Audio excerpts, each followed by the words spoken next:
रस्यते इति रसः, और रस आस्वादने आस्वादयति इति रसः। जो रस को चाखता है वो भी रस है, और जो स्वयं रस है पिया जाता है वो भी रस है। तो यहां श्री कृष्ण रस हैं, गोपीजन उनको पीती हैं। गो माने इंद्रियां, इंद्रियों से श्री कृष्ण रस पीती हैं, उसको गोपी कहते हैं। इंद्रियां जैसे आंखों से श्री कृष्ण को देखती हैं, कानों से श्री कृष्ण की वंशी सुनती हैं,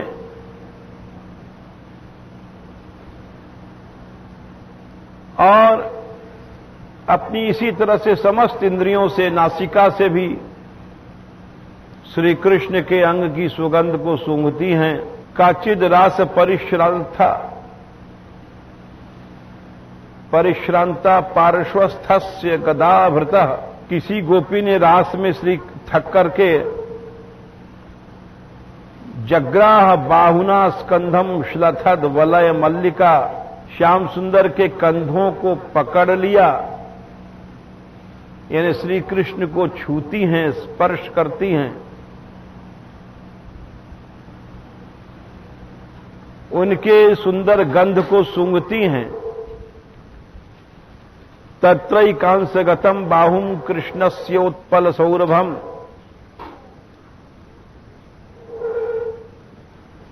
कोई कोई श्याम सुंदर की भुजा को, श्याम सुंदर की भुजा कैसी है, जिसमें से नित्य उत्पल नील कमल की सुगंध निकलती रहती है। चंदना लिप्तमाघ्राय हृष्ट रोमा चुचुंब। उनकी सुंदर भुजा की सुगंध को सूंघ करके उनकी भुजा को चूम लिया, तो श्री कृष्ण को स्पर्श करती हैं, उनको सूंघती हैं, उनको देखती हैं, उनका धरामृत अपनी रसना से चाखती हैं। तो गोपी माने कि जो समस्त इंद्रियों से उस ब्रह्म रस को पीती है,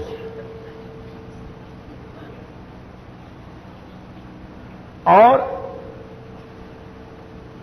जिन गोपी जनों के रस को श्री कृष्ण पीते हैं, जैसे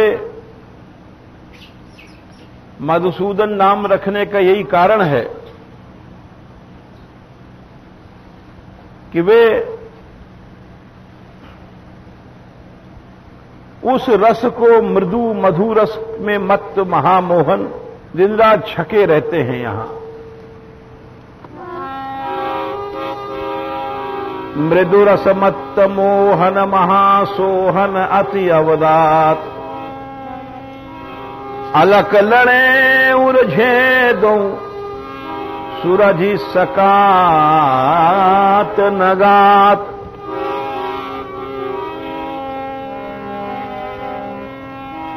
दोनों उस मधु रस को पीते हैं। अलक लड़ी उर्झी पिय उरसों अलक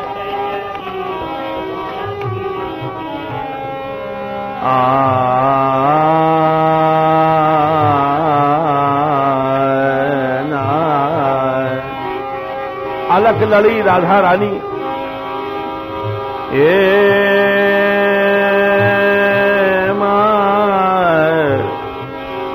अलक लड़ी उर्झी पिय उरसों अलक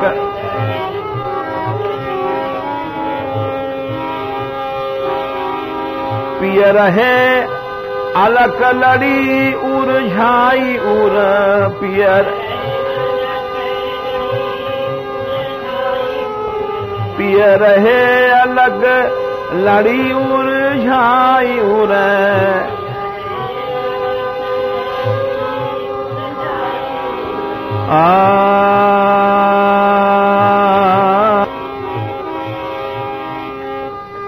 मृदु रस मत्त महामोहन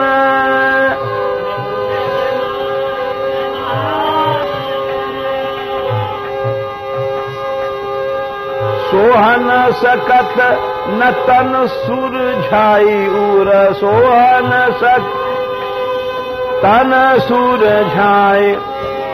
मृदु रस मत, उस रस में श्री कृष्ण मत हैं, एक क्षण के लिए भी श्री राधिका रानी से अलग नहीं हो सकते।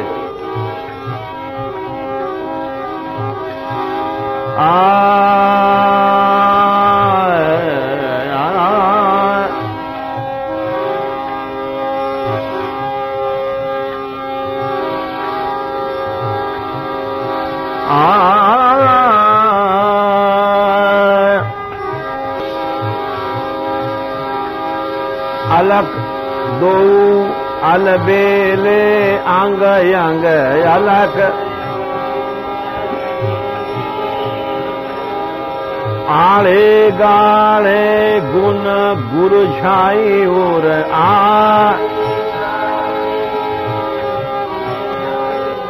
श्री हरि प्रिया निहार बदन छवि जात मदन मन मद मुरझाई उर अलक लड़ी उरझी प्रिय उर सो।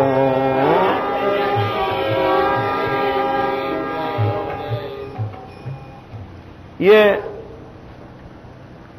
महावाणी जी का पद है, इसमें यही भाव बताया कि ये रस, इस रस के अधीन श्री श्यामा श्याम दोनों ही जिस रस के अधीन इस वृंदावन में घूमते हैं, दोनों ही उस रस का आस्वादन करते हैं, दोनों ही रस के अधीन हैं, रस के विवश हैं। इसीलिए श्री कृष्ण को मधुसूदन कहा। योगींद्र दुर्गम गतिर मधुसूदनोपि। और इस रस के बारे में ये करोड़ों करोड़ों मुक्ति से भी आगे की बातें ही है। भगवान के भक्त लोग मुक्ति नहीं चाहते, इसीलिए कहा गया चमक तमक हासी ससक मसक झपट लपटान ए जे ही रति सो रति मुकति और मुकति अतिहान। बोले ये सच्ची जो प्रेम की मुक्ति है, ए जे ही रति सो रति मुकति, जिस प्रेम में ये मुक्ति है, रस की मुक्ति है, वो तो मुक्ति मुक्ति है, और मुक्ति से तो हानि है, भक्त को नुकसान होता है। बोले तुम्हारी मुक्ति कैसी है जी, तुम रस की मुक्ति कहते हो। बोले हमारी मुक्ति में चमक तमक हासी ससक मसक झपट लपटान, चमक है बिजली की तरह, तमक है, हास है, परिहास है। बोले हमारी ऐसी मुक्ति है। अन्योन्यहास परिहास विलास केली वैचित्र जिम्भित महारस वैभवेन वृंदावने विलसता परितम विदग्ध द्वंद्वेन केनचित हो हृदय मदीयम। बोले ये मुक्ति तो वृंदावन में ही मिलती है और कहीं नहीं मिलती है। बोले वृंदावन में कैसी मुक्ति है? बोले वृंदावन में यही मुक्ति है, अन्योन्य हास परिहास। ब्रज गोपीजन श्री राधा माधव एक दूसरे के साथ हास परिहास में लगे हुए हैं। अन्योन्य हास परिहास विचित्र केली, और सुंदर सुंदर क्रीडाएं प्रेम की हो रही हैं। वैचित्र उन विचित्रताओं से, अन्योन्य हास परिहास विलास केली वैचित्र जिम्भित महारस, उससे रस बढ़ गया है।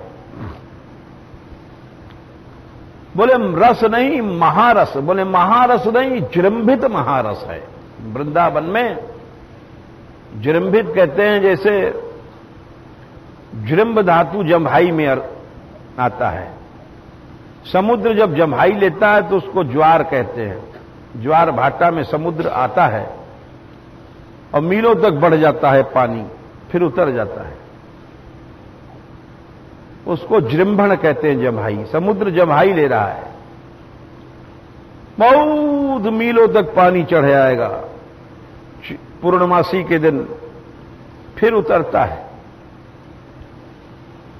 चंद्रमा को देख देख के बढ़ता रहता है,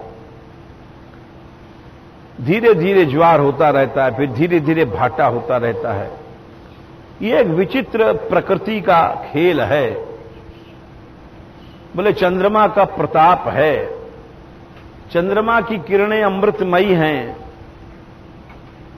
ये सब जो कथाएं हैं ये आज भी किसी न किसी रूप में दिखाई पड़ती हैं। चंद्रमा को देख करके समुद्र बढ़ता है, क्योंकि चंद्रमा रस का देवता है। भगवान ने भी इस बात को कहा है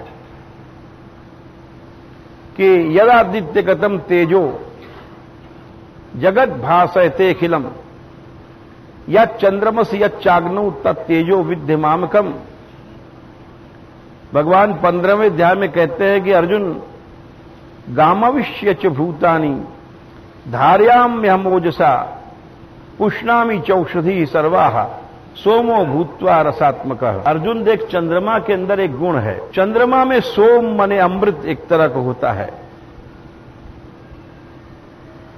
वो सारे संसार का पालन करता है, पोषण करता है। सोमो भूत्वा रसात्मक। बोले सोम क्या है? रस है। उपनिषदों में, वेदों में भी हमने पढ़ा है इस बात को। वहां पर एक प्रकरण आता है, रई, कि चंद्रमा जो रस बरसाता है सूर्य उसको पकाता है। बस इसी प्रक्रिया से सारा संसार चल रहा है। वो दोनों ही श्री कृष्ण हैं। भगवान बोले देख, जो उपनिषदों में, वेदों में रई और प्राण दो तत्व बताए गए थे, वे दोनों तत्व जो रई और प्राण हैं वो मैं ही हूं। चंद्रमा रसात्मक वो मैं ही हूं, सोमो भूत्वा रसात्मक। और उस रस को सूर्य पकाते हैं। तो यदादित्यगतम तेजो जगत भासयते खिलम, वो तेज मैं ही हूं। देखो, आप दूध लेते हो और पकाते हो, क्यों? हजम हो जाता है, उसके कीटाणु नष्ट हो जाते हैं। रोटी बनाते हो, क्यों बनाते हो? जल्दी हजम हो जाती है। तो इसी तरह से ये जितनी चीजें हैं पकाई जाती हैं, क्यों? जल्दी हजम हो जाती हैं। जो रस सोम से बरसता है, चंद्रमा से, सूर्य उसको प्रकृति, मानव प्रकृति के या जीवों की प्रकृति के अनुकूल बना देते हैं। इस तरह से दोनों रई और प्राण तत्व मिलकर के शक्ति संसार का संचालन करते हैं। तो ये बात आज भी दिखाई पड़ती है। तो यहां पर रसिक लोग कहते हैं कि वृंदावन में जो रस का समुद्र है, वो रस का समुद्र ज्वार लेता है, उमड़ता है, ज्वार भाटा आता है। कैसे आता है? उस वृंदावन के समुद्र में, रस के समुद्र में बाढ़। बोले चंद्रमा को देख करके समुद्र बढ़ता है। चंद्रमा को देखकर ही बढ़ता है ना? बोले हां। तो ये वृंदावन में जो रस का समुद्र है, ये दो चांद हैं, गौर चांद, नील चांद। श्री राधिका रानी, जैसे श्री भट्टी जी ने गाया, बसो मेरे नयनन में दो चंद, गौर बरन वृषभान नंदनी नील बरन नंद नंद, गोलक रहे लुभाए दगन में। कहते ये दो चांद हैं। इन दो चांदों को देख करके रस समुद्र बढ़ता है। बोले ये क्या बात कहते हो? ये दो चांद हैं? हां। बोले वो चांद तो जो समुद्र जिसको देख के बढ़ता है, आकाश में जो दिखाई पड़ता है, प्राकृत चांद है, वो तो जड़ है, वो कोई लीला नहीं करता। वो तो एक बस निकला और चला गया, डूब गया। वो चंद्रमा कोई खेल लीला नहीं करता। बोले ये जो चांद हैं, श्री राधा माधव, ये चांद अन्योन्यहास परिहास विनाश के लिए आए। ये चांद दोनों हंसते हैं। ये दोनों चांद, राधा और माधव, गोरे और नीले चांद, परिहास करते हैं। ये दोनों चांद बहुत सी खेल लीलाएं करते हैं, खेलते हैं। इनको देख करके देखो, यो समझो आकाश में बहुत दूर चांद है,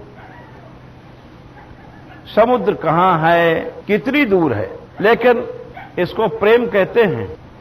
आकाश में चांद है और समुद्र बहुत नीचे है,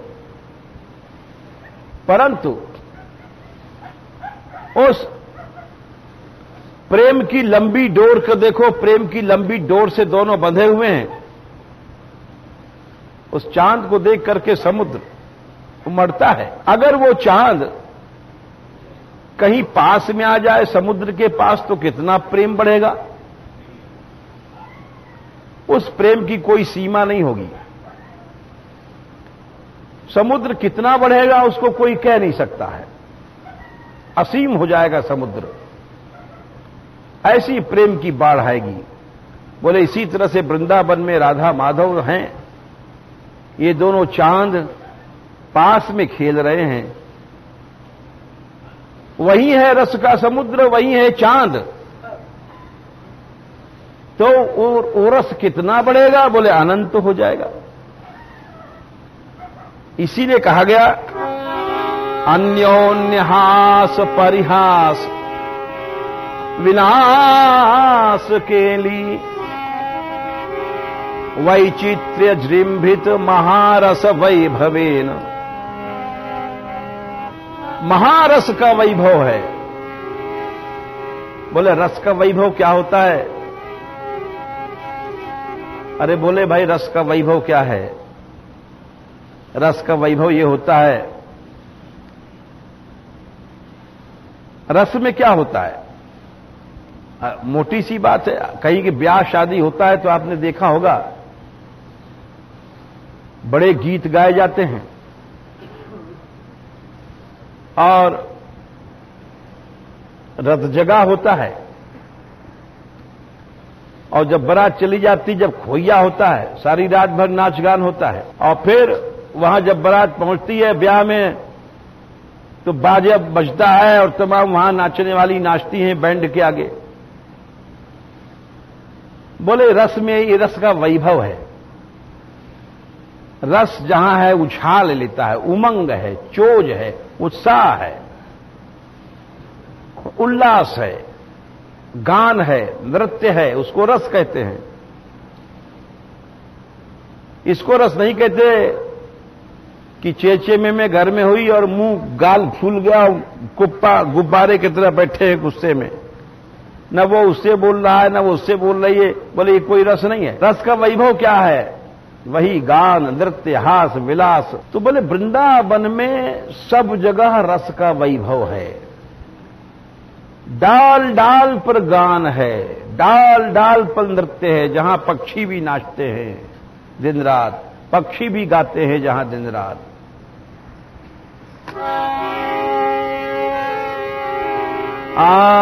श्रीमद् भागवत में वृंदावन का वर्णन आया है।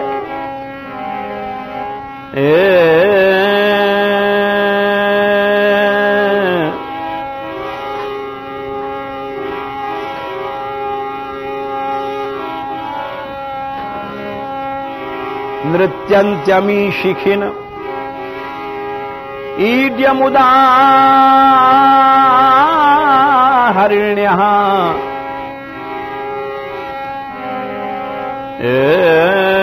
कुर्वन्ति गोप्यैव ते प्रियमीक्षणेन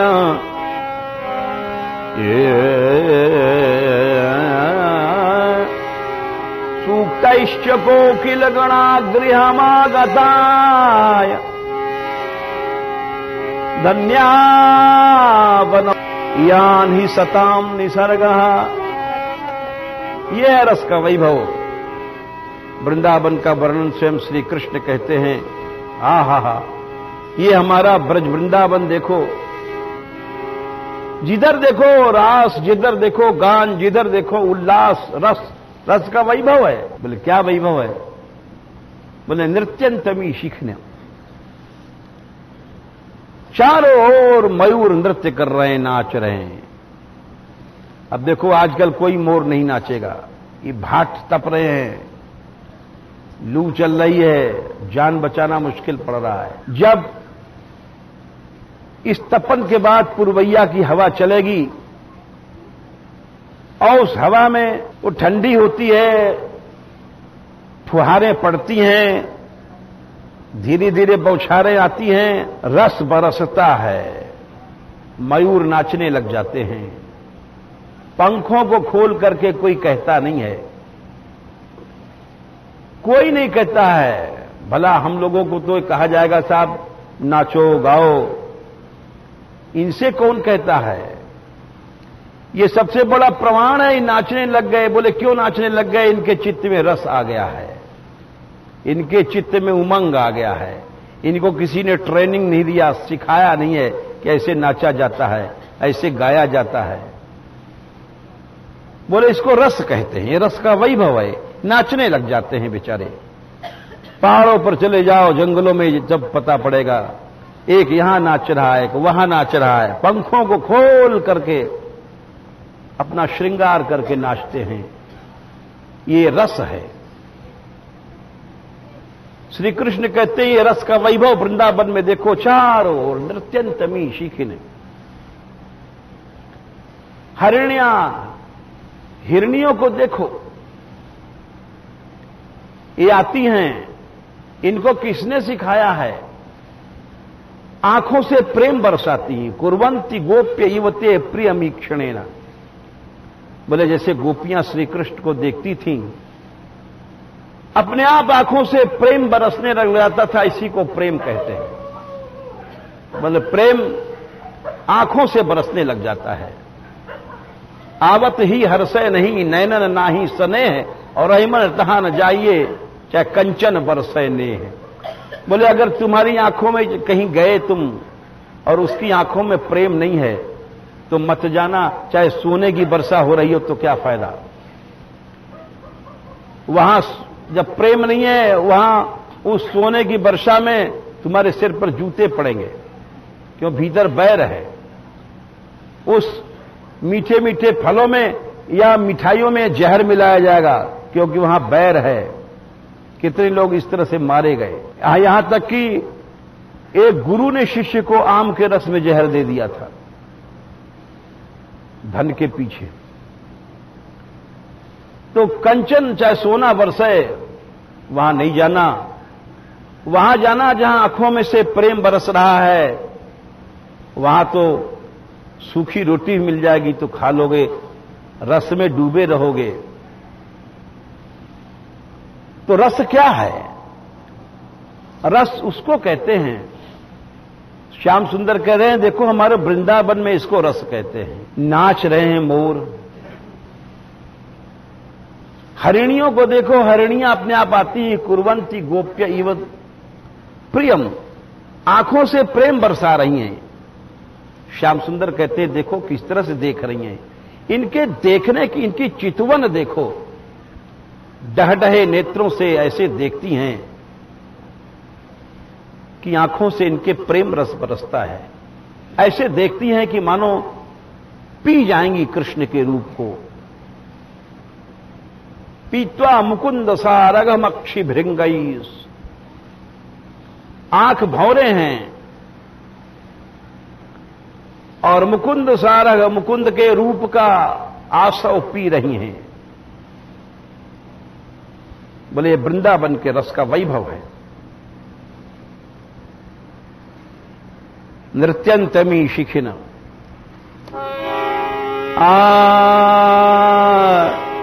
मुदाहरण्य कुर्वन्ति गोप्य युवते प्रियमीक्षणेन।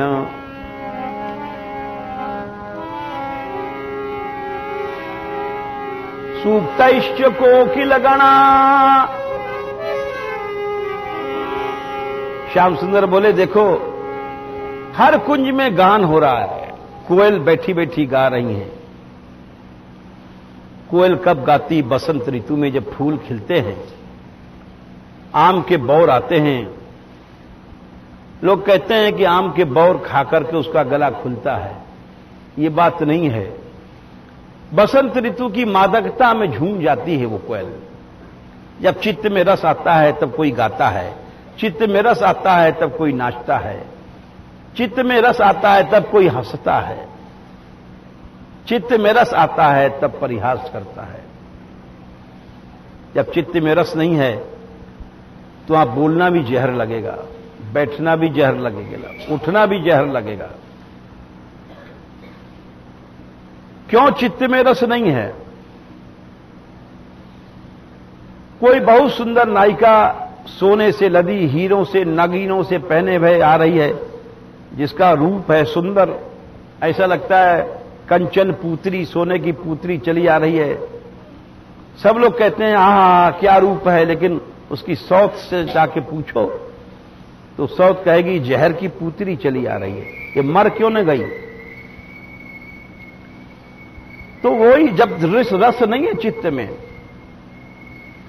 चित्त में रस नहीं है, चित्त में रस होना चाहिए। चित्त में विष है तो बाहर का रस भी विष बन जाएगा, और चित्त में रस है तो बाहर का विष भी तुम्हारे लिए रस बन जाएगा। भगवान का भक्त उसी को कहते हैं जो जिसका सदा प्रसन्न मुंह रहता है, कमल के फूल की तरह खिला रहता है, उसको भगवान का भक्त कहते हैं। भगवान और भगवान के भक्त एक ही होते हैं। सोई जाने जे देव जनाई, जानत तुम्हें तुम्हें हो जाई। इसका यह मतलब नहीं कि जीव ब्रह्म बन जाएगा। भगवान के से गुण आ जाते हैं भक्त के अंदर। भगवान जो जिनको जब सुनाया गया श्री राम को कि तुम्हारा अभिषेक होगा तो प्रसन्न नहीं भये राजगद्दी सुन करके, और दूसरे दिन सुना दिया गया सवेरे कि तुम वन को जाओ तो उदास नहीं भये। राजगद्दी सुन के खुश नहीं भये और वनवास सुनकर दुखी नहीं भये। प्रसन्नताम या न गता अभिषेक तस्तथा न ममले वनवास कृच्छ्रता मुखाम्बुज श्री रघुनंदनस्य। बोले ऐसी जो उनके मुख कमल की श्री शोभा है, जो राजगद्दी सुनकर के खुश नहीं भये, वनवास में जाना है, जंगलों में भटकना है, सुन के दुखी नहीं भये। बोले वो जो मुख की शोभा है वही भक्त के मुख की शोभा होती, उसी को भक्त कहते हैं। निंदा अस्तुति उभय सम, ममता मम पद कंज, अस सज्जन मन मम प्राण प्रिय, गुण मंदिर सुख पुंज। ऐसा सज्जन मेरा प्राण प्यारा है जिसको निंदा स्तुति मान अपमान बराबर है। हम जैसे कैसे मूढ़ भगवान के प्यारे बन जाएंगे। जरा सा किसी ने निंदा कर दिया तो चिढ़ गए, स्तुति कर दिया खुश हो गए। इसको भक्ति नहीं कहते हैं, ये तो ठगती मामला है। इन सब से ऊपर उठ जाती है, उसके लिए दोनों समान। उसकी मुखाम्बुज श्री कभी कुबलाएगी नहीं, उसी को समझ लो भक्त है। वो निंदा में भी वही कांति रहेगी, स्तुति में भी वही रहेगी, मान दे दो उसमें भी वही उसका मुख जैसे है, अपमान में भी वही रहेगा। वो भगवान का प्यारा होता है, वो भगवान का प्राणों से प्यारा होता है। उसको कहते हैं, उसको इसके चित्त में रस है। इसलिए व्यास जी ने कहा है कि व्यास रसिक रहनी कठिन, व्यास रसिक रहनी सुनो बड़ी कठिन है वीर। रसिक बनना बहुत कठिन है। अंतर सुख राज नासय नहीं, सहत जगत की पीर। अनंत पीर व्याधाओं को सह करके भी वो सदा उसके चित्त का रस नहीं सूखता है, उसको रसिक कहते हैं। तो इसीलिए ये वृंदावन हम बता रहे रस का वैभव है। कोयलें गा रही हैं, सूक्तैश्च कोकिल गणा गृह मागताय, ये रस का वैभव है। अन्योन्यहास परिहास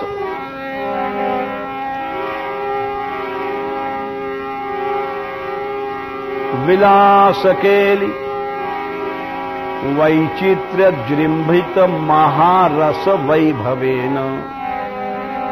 ऐसा है वृंदावन।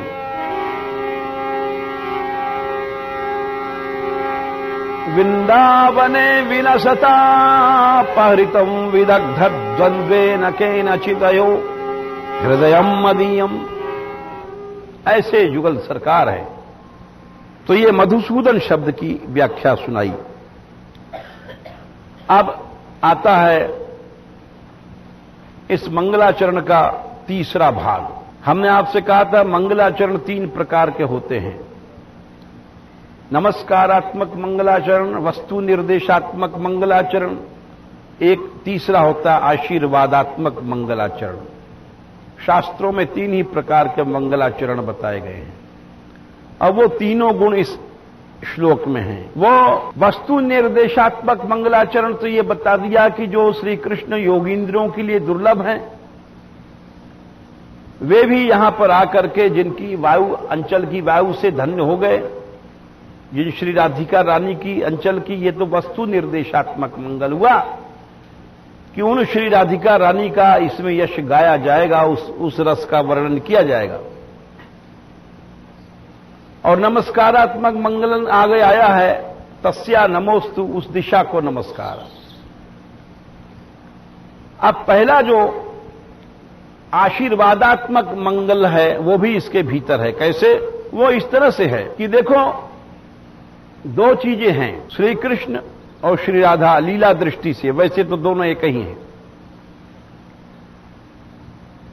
लेकिन यहां पर ग्रंथकार कह रहे हैं श्री कृष्ण राधिका रानी के अंचल की हवा पाकर के धन्य हुए। यानी राधिका रानी रस दात्री हैं, रस देने वाली हैं, श्री कृष्ण रस लेने वाले हैं। यो समझो श्री कृष्ण प्रेम हैं, राधिका रानी रस हैं। यद्यपि बहुत से लोग श्री कृष्ण को रस, राधिका रानी को प्रेम या भाव मानते हैं। एक ही बात है, दोनों में अंतर नहीं है। लेकिन यहां पर जो ग्रंथकार ने आरंभ किया है, बोले श्री राधिका रस दे रही हैं अपने अंचल की हवा उड़ा करके, और श्री कृष्ण उससे धन्य हो रहे हैं। इससे स्पष्ट है कि श्री कृष्ण प्रेम है, श्री राधिका रानी रस है। और इसी में आशीर्वाद भी छिपा हुआ है। बोले क्या? बोले जब श्री कृष्ण भी जिस दानी श्री राधिका रानी के द्वार पर जाकर के रस प्राप्त करते हैं, जो इतने बड़े हैं, तात्पर्य ये समझो, इसको हम कैसे समझावें? देखो एक उदाहरण से समझोगे। हम अपना उदाहरण नहीं कि दूसरे का अपना ही देते हैं, चलो क्यों कि वो ज्यादा समझ में आएगा। हम एक बार परीक्षा, हमने यहां साधु बनने के बाद भी शास्त्री वास्त्री की परीक्षा दिया। इम्तिहान देने गए मथुरा, तो कहीं किसी के यहां रुकना पड़ेगा, रोटी वोटी खाना ही पड़ेगा। एक भगत बेचारा ले गया रोटी खिलाने के लिए हमको। हमने सवेरे से वैसे खाया नहीं था, यहां मोटर वोटर में बड़े भूखे थे। और उसकी बहू बैठी पतला पतला टिकरा बनाने, और वो 7-8 खा गए, पतले पतले थे। तो उसके बाद में उसने कहा महाराज जी और लावें क्या? हमने कहा लाओ। अच्छा 2 मिनट रुक जाइए। हम समझ गए चून मर रहा है। अब चून मार रही थी बेचारी, हम मुस्कुरा रहे कि ये समझेगी अच्छे महाराज आए। अरे वैसे महाराज थोड़ी कि 2 फुल्का में झिक जाएंगे। तो फिर से उसने चून मारा, और हमने तो दिन भर के भूखे थे, खूब जाने 12-14 जितने भी खाए होंगे, पतले पतले सब खा गए। तो अब जो हमारे जैसे को जो पेट भर सकता है बेचारी, तो उसके घर नातेदार रिश्तेदार आते होंगे, 2 फुल्का खाया अपना पेट भर गया, किसी ने 3 फुल्का खाया, 4। अरे अब 16-17 खाने वाले जब तुमने उनको झिका दिया, तो 3 और 4 फुल्का वाले के लिए क्या मुश्किल है? तो मतलब यह है कि जब श्री राधिका रानी ब्रह्म को भी रस में झिका रही हैं, तो बाकी तुम्हारे जैसे भिनगा के लिए तो तुम कितना पियोगे रस? तो ये आशीर्वादात्मक अभिप्राय भी इसके भीतर छिपा हुआ है कि जो श्री राधिका रानी योगिंद्र दुर्गम गतिर, बोले इतना बड़ा जो ब्रह्म है जिसको योगिंद्र लोग ढूंढ नहीं पाते, ब्रह्म माने उसकी हर चीज बड़ी है। ब्रह्म धातु से ब्रह्म बना है, हर चीज बड़ा है। बोले कैसे मतलब बड़ा? बोले उसकी बड़ी शक्ति है, बोले उसकी ज्ञान शक्ति बहुत है, क्रिया शक्ति बहुत है, हर शक्ति बहुत है। बोले अच्छा, जब हर चीज बहुत बड़ी है तो वो खाएगा भी ज्यादा, उसका हर चीज बड़ा है। रास करने बैठा तो बोले साहब अरबों वर्ष तक ब्रह्मरात्रि तक रास किया, तो ब्रह्म है। खाने बैठे ब्रह्म लीला दृष्टि से गिरिराज जी तो हजारों मन खा गए। जब गिरिराज जी का भोग लगा, सारे 84 कोस के ब्रजवासी आए और डलिया में, और लो खाते जा रहे हैं। डलिया की डलिया, वो हाथ बढ़ा बढ़ा के सहस्त्र भुजा। गिरिराज जी ने जब भोग लगाया तो अब 7 कोस को देवता 7 कोस लंबे से ज्यादा मोह बनाए, हजारों मोह। अब हजारों मोह में खाने के लिए हजारों भाव भुजा बनाई।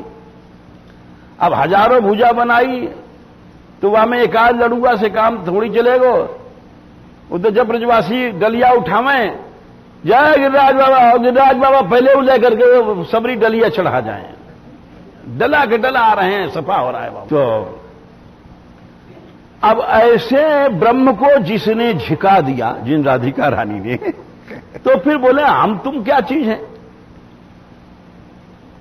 इसीलिए इसमें आशीर्वादात्मक अभिप्राय यह है कि देखो, जिसे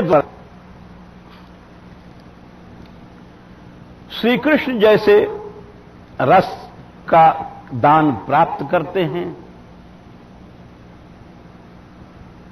और संतुष्ट होते हैं, फिर तुम लोग कैसे भूखे रह जाओगे?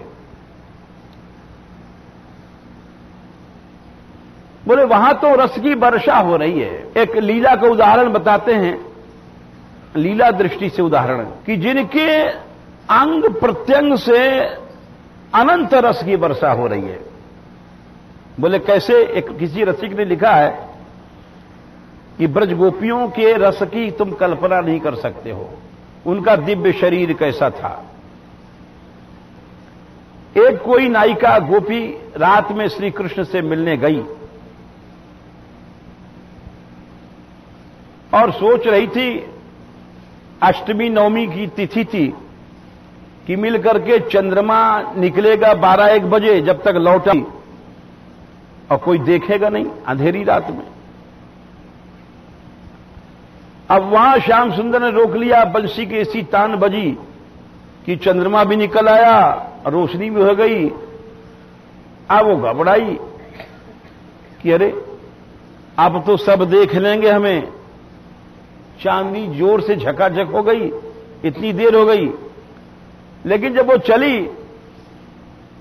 तो उसका ऐसा दिव्य सुगंध, शरीर की कांति, रस कि तमाम अगणित भंवरे उसके शरीर की सुगंध लेते उड़ने लग गए चारों तरफ। तो भंवरों की भीड़ में कोई भी नहीं जान पाया कब निकल गई सामने से। अरी खरी सटपट परी अगहेरी। विदु आधे माने आधा चंद्रमा जो था अष्टमी नवमी का, वो तो ऊपर आ गया और हृदय में सटपट हो गई कि अब क्या करे, कैसे जाऊंगी। फिर बोली, संग लगे मधुपन लई भागन गली अंधेर। भाग से इतने भंवरे आ गए वहां, मधुपन भंवरे की सारी गली अंधेरी हो गई फिर से और निकल गई उसके। तो इस ऐसी रसीली नायिका, जहां ऐसा रस है, उस रस की हम लोग इसलिए कल्पना नहीं कर सकते हैं कि इस संसार में इस प्राकृत रस है, प्राकृत रूप है, प्राकृत गंध है। यानी सब चीजें मिट्टी की हैं समझो। यहां न कोई रूप है, न कोई रस है, न रंग है। वो इसलिए उस रूप की, श्री कृष्ण रूप की, गोपियों के रूप की, श्री राधिका के रूप की हम लोग कैसे कल्पना कर सकते हैं? हम सोच ही नहीं सकते हैं कि ऐसा भी रूप होता होगा। इस संसार में हर आदमी विनष्ट होता है। और ये बात आप मत समझिएगा कि किसी प्राकृत कवि की बात सुना रहे हैं। हम भागवत से प्रमाण दे रहे हैं कि वास्तव में ऐसा रूप वहां था। जैसे आपको रास पंचाध्यायी से प्रमाण दे रहे हैं कि रास हो गया, महारास। महारास के बाद में श्री कृष्ण अनेक गोपीजनों के साथ में, श्री राधिका रानी साथ में, सोचते हैं कितना नाचे। अगर ब्रह्मरात्रि का अर्थ लगाया जाए, ब्रह्मा की रात्रि तो 4.5 अरब वर्ष होती है, साल नहीं, 2 साल नहीं। अगर ब्रह्मरात्रि का अर्थ ब्रह्मा की रात्रि नहीं लगाया जाए, तब भी भगवान अपिता रात्रि ही बहुवचन है, बहुत काल तक नाचे। हर तरह से देखो, कोई अतिशयोक्ति नहीं, सैकड़ों प्रमाण है। बहुत सी रात्रियां इकट्ठी होकर आई थी, बहुत लंबा काल था। यानी कितने प्रमाण। एवं शशांकांशु विराजिता निशाह, बहुवचन है। यानी कितनी रात्रियां थी। तो अब श्री कृष्ण सोचते हैं कि यहां सब लोग थक गए हैं, हम भी थक गए, चले अब यमुना जी में सब लोग। शीतल जल बह रहा है, चांदनी ऊपर से और सुंदर हवा पुष्पों की। यमुना के पानी में चल करके जल में पड़ेंगे और वहां अपने आप थकान दूर हो जाती है। हमें याद है कि पहली बार जब यात्रा उठी थी तो दूसरे में तो इधर कोसी होकर नहीं निकले थे। कई बार कोसी तो पीछे निकलने लग गए, कोसी वालों से ज्यादा परिचय हुआ तो नहीं, ऊपर से वहीं से चले जाते थे और उधर निकलते थे जाकर के। बढ़ा होते भय उज्झानी, पुरानी काली देह जमुना जी, उधर से निकल जाते थे और तब शेरगढ़ आते थे ऊपर ऊपर। तो लंबा मार्ग था, सब लोग थक गए। तो ये भैया उज्झानी में जमुना जी मिली, चलो यहां स्नान कर लें। सब लोग जब स्नान करने घुसे, यात्रा वाले सब आध घंटे तक पानी में पड़े रहे। हम समझ गए कि सारी थकान अब दूर हो गई। कितना भी थक के कोई आवे और जल में कुछ देर लेट जाओ तो वही बात यहां थी। श्री कृष्ण सोचते हैं कि चलो जमुना जी में घुसे। और जब सब लोग चले यमुना जी के भीतर, तो वहां लिखा है अगणित भंवरे भी साथ साथ चले। क्यों? कि भंवरे सुगंध चाहते हैं, भंवरे रस चाहते हैं। फूलों के पास क्यों जाते हैं भंवरे? वहां रस होता है, वहां सुगंध होती है, भंवरे वहां जाते हैं। वो रसिक है, इसीलिए उनका नाम मधुकर है, मधुप है, मधु पीते हैं।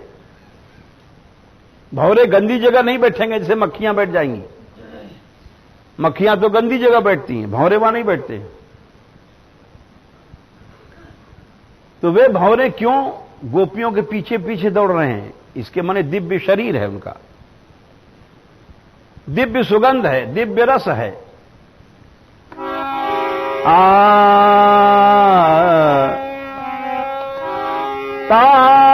ताभिर्युता श्रमम अपोहितुमंग संग। ताभिर माने गोपियों को साथ लेकर के ब्रज राज श्री कृष्ण श्रमम अपोहितुम, अपनी थकान को दूर करने के लिए जब चले तो उनके अंग संग एक दूसरे से रास विलास करने में जो मालाएं थीं, वो उन मालाओं में श्री अंग की सुगंध आ गई थी। एक तो वैसे ही मालाएं सुंदर थीं और फिर श्री अंग की सुगंध और आ गई। एक तो सोना सुहागा, तो उन मालाओं की कैसी सुगंध बढ़ गई। अंग संग घृष्ट स्रज सकुच कुंकुम रंजिताया। बोले भैया कृष्ण की सुगंध, अरे बोले कृष्ण की नहीं, गोपीजन की भी बता रहे हैं।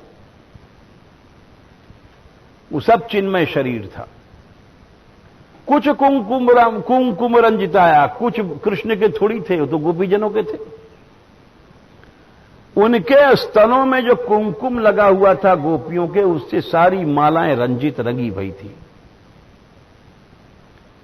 इसीलिए गंधर्वपाली भी 33/23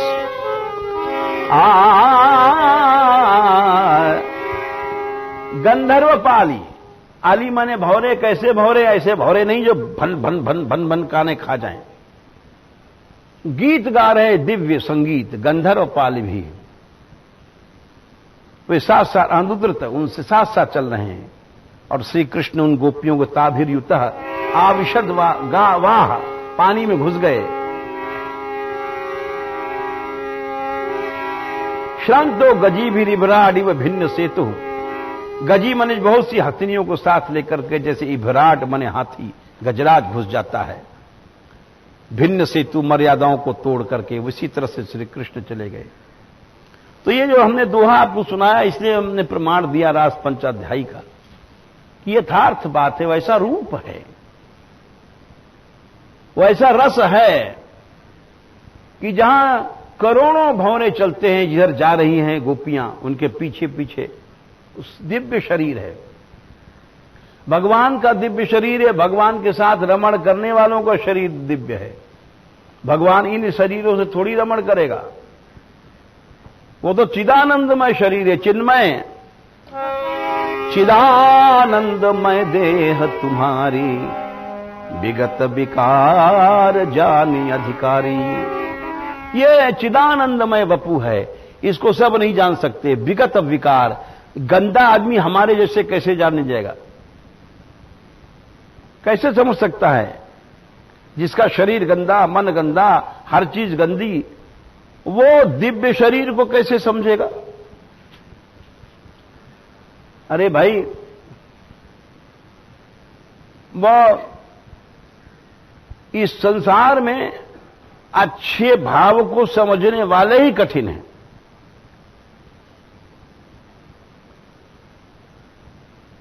अब इसके बहुत से उदाहरण हैं, क्या बताएं, लेकिन यही समझ लो कि श्री कृष्ण और गोपी जनों का जो दिव्य वपु है, ये हमने प्रमाण दिया। उसका ये प्रमाण था कि जहां जा रहे हैं वृंदावन के दिव्य भौरे साथ साथ चलते जा रहे हैं। इसी भाव को आगे लिखा है कई जगह इस ग्रंथ में भी। रूपं शारद चंद्र कोटि वदने, धम्मिल्ल मल्ली सृजाम आमोदैर्विकली कृतालि पटले, राधे कदा तेद्भुतम। श्री राधिका रानी का रूप जब वर्णन किया गया है, बोले वृंदावन के दिव्य भंवरे भी उस रूप, उस सुगंध को देख करके पागल घूमा करते हैं। राधे कदा तेद्भुतम, आपका वो अद्भुत रूप राधिका रानी।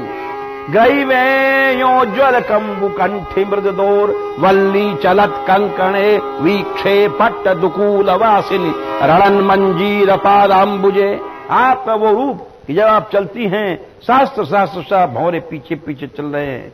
रणन मंजीर पादाम्बुजे, आपके पावन में नूपुर क्षमा छम छम ऐसे बजते जा रहे हैं। आपका वो सुंदर रूप कब दिखाई पड़ेगा? तो इसीलिए ये मधुसूदन शब्द का भी आज भी व्याख्या चली, और साथ साथ ये बताया गया कि आशीर्वादात्मक अभिप्राय भी इसमें इस प्रकार, ये तीनों बातें मिलकर के मंगल के तीनों गुण इसमें आ जाते हैं। और अभी नमोस्तु दिशेपि शब्द का अर्थ बाकी है, वो बताएंगे। यस्या कदापि वसनांचल खेलनोथ धन्यातिधन्य पवनेन कृतार्थमानी योगीन्द्र दुर्गम गतिर्मधुसूदनोऽपि तस्या नमोस्तु वृषभानुभुवो दिशेपि। नमो महद्भ्योस्तु नमः शिशुभ्यो नमो युवभ्यो नमः वटुभ्यः। ये ब्राह्मणागामवधूतलिंगा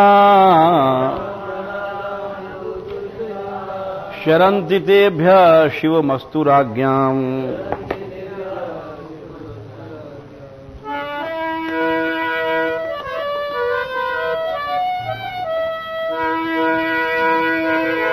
राधे कृष्णा राधे कृष्णा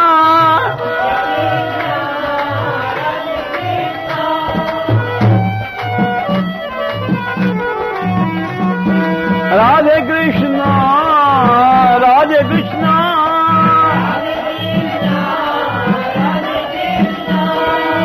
राधे कृष्णा राधे कृष्णा।